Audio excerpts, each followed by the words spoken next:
everybody, back once again. And this is actually the ESPN firings and all this other stuff. And I sort of did a KJM one because that's where my alliances really lie. But the whole thing in general, I was like, sucks. Anybody losing a job in general, no matter. I was like, I'm not gonna say matter how rich you are. I'm gonna say the kind of person that's in the situation, because I was like, I'm not gonna be like sad that I was like, because we know that it's a budget cut and they're getting rid of high money. We know the type of money they make, so therefore we know they're making good money. We know they're making high money in the teens and stuff. So it's not nothing to be like sad over. I'm pretty sure they got ways of knowing how to keep their money going, or knowing worried about this and this situation, especially in the kind of business they in, where it's like you see people come and go, so therefore for you able to stick, you're doing something good, so you got to figure out how to way to make moves to keep things going.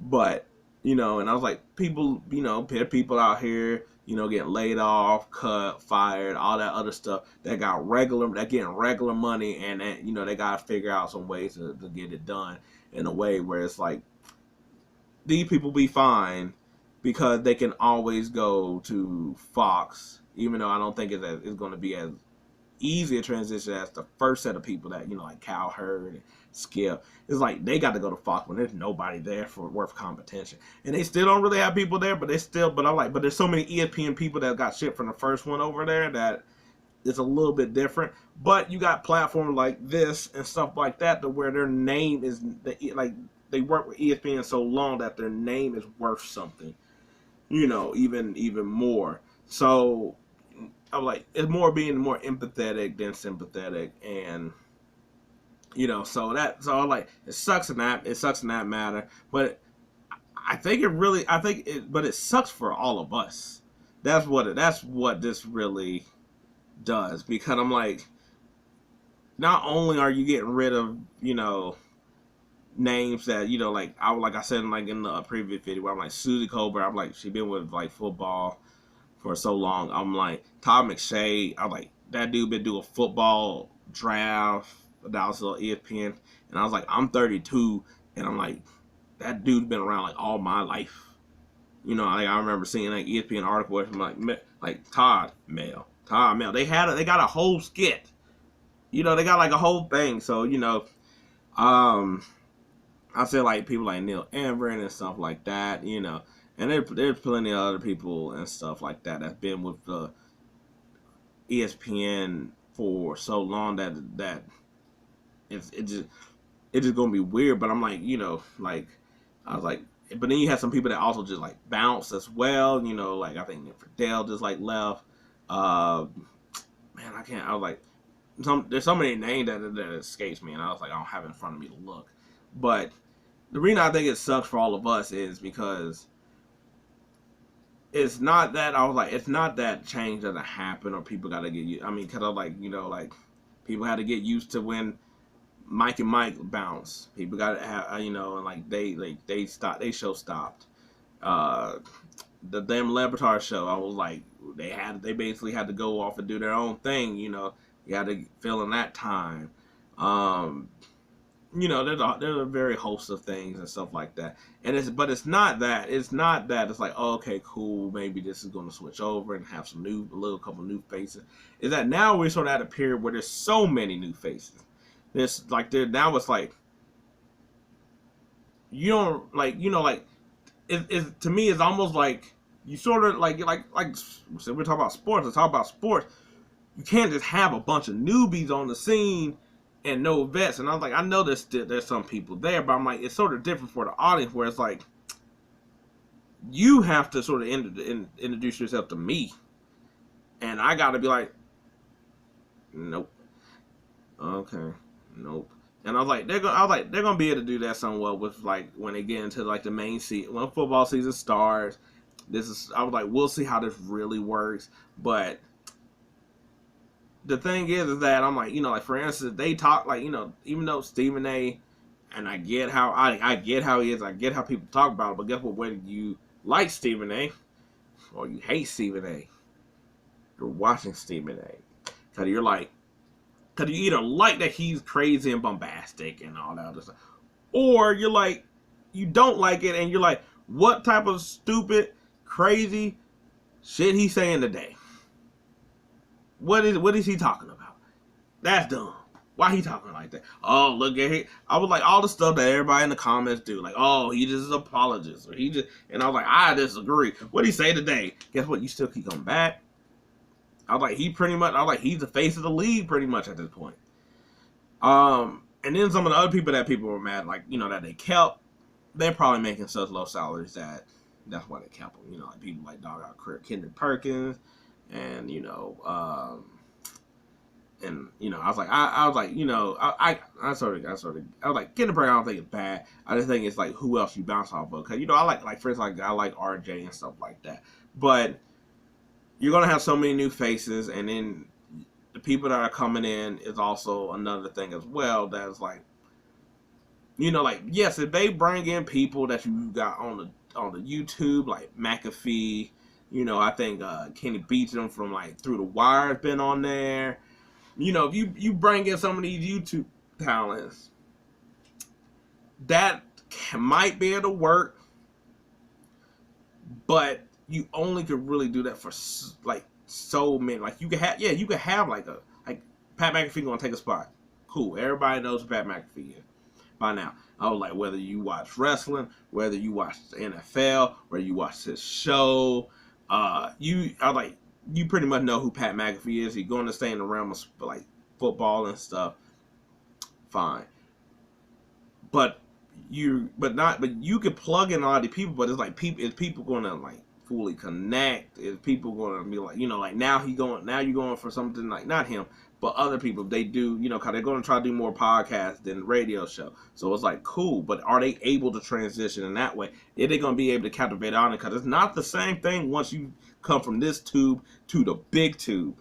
Because guess what? That comes with a little bit different expectation.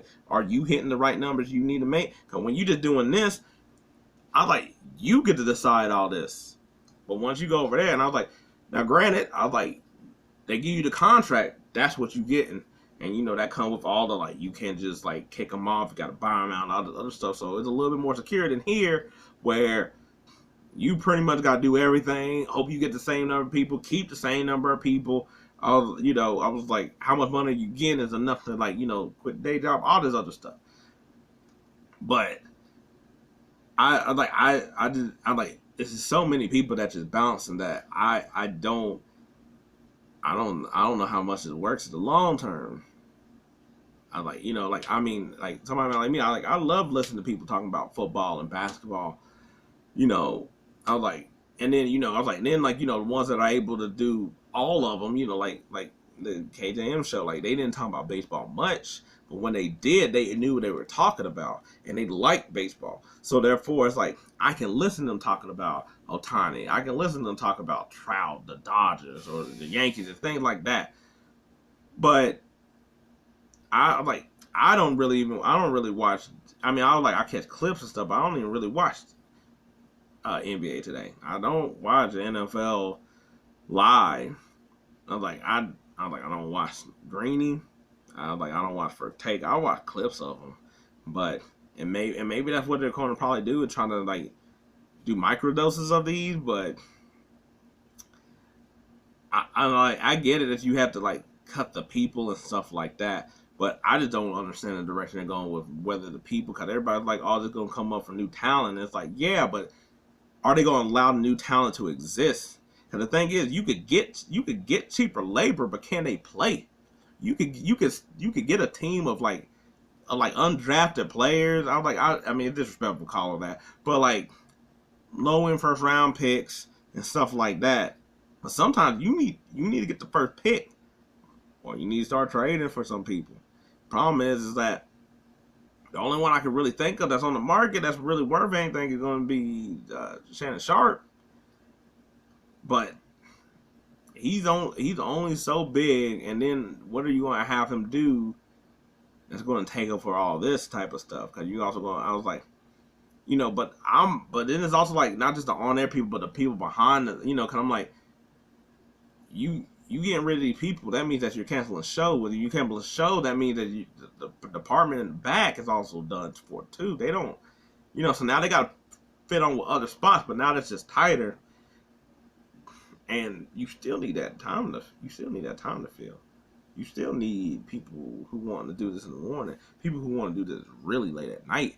I was like, I'm like, I was like, yes, it's creating opportunity for some other people, but I mean, but sometimes when you do this, I was like, the opportunity you create is also a little short-sighted, because it's like a lot of people might be like, cool, I'm gonna get in, be able to get my name worth, and I'm gonna just see. But I'm always gonna have a contingency plan with you. Nowadays, that's what you need to do. These companies ain't gonna have the same loyalty that you gonna have, so therefore, you gotta do your own thing sometimes, or make sure that when they think they got you, nope, I'll be fine.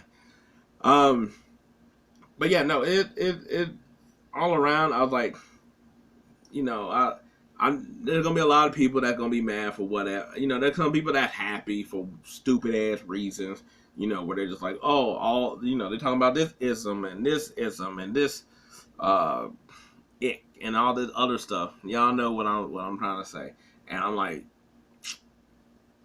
it ain't even really all like that or whatnot. I'm like, someone I was like, some people are gonna be out here trolling. Some people gonna be like, it's the woke belief. They can say whatever they want to. It just really sucks for us, the consumer, because I was like, all the people that you sort of like either grew up listening to or you done hung in the game for a long time ain't there anymore, and it's like, cool. And everybody like change good or like I'll just find. I was like, yeah, you say that until you time for like when I was like football season and basketball season to get up there and you don't know who's talking about what, and then none of them is all of them going to just sound like some form of JJ Redick. And I was like, that's JJ Redick is cool when there's a Stephen A there, because you appreciate JJ Redick a lot more, because you're like, I like somebody that tell me the number, tell me the facts and all that other stuff. And that's really cool when this person is being outlandish and doing his own thing. Then you have everybody else also just spitting facts and saying numbers and saying the same thing, and nobody is changing their opinion. Nobody having a different way of thinking. Everybody pretty much on the same line. And I was like, guess what? That's gonna be boring, but y'all gonna get what y'all want. I was like, y'all need a little bit of both sides in order to make a good thing. Like a recipe. Some things tart, some things sweet. When they come together, let that recipe repeat. Anyway, sucks. But if you liked anything I had to say today, I appreciate it. Thanks. If not, hey, maybe next time. But until then, peace. I'm out.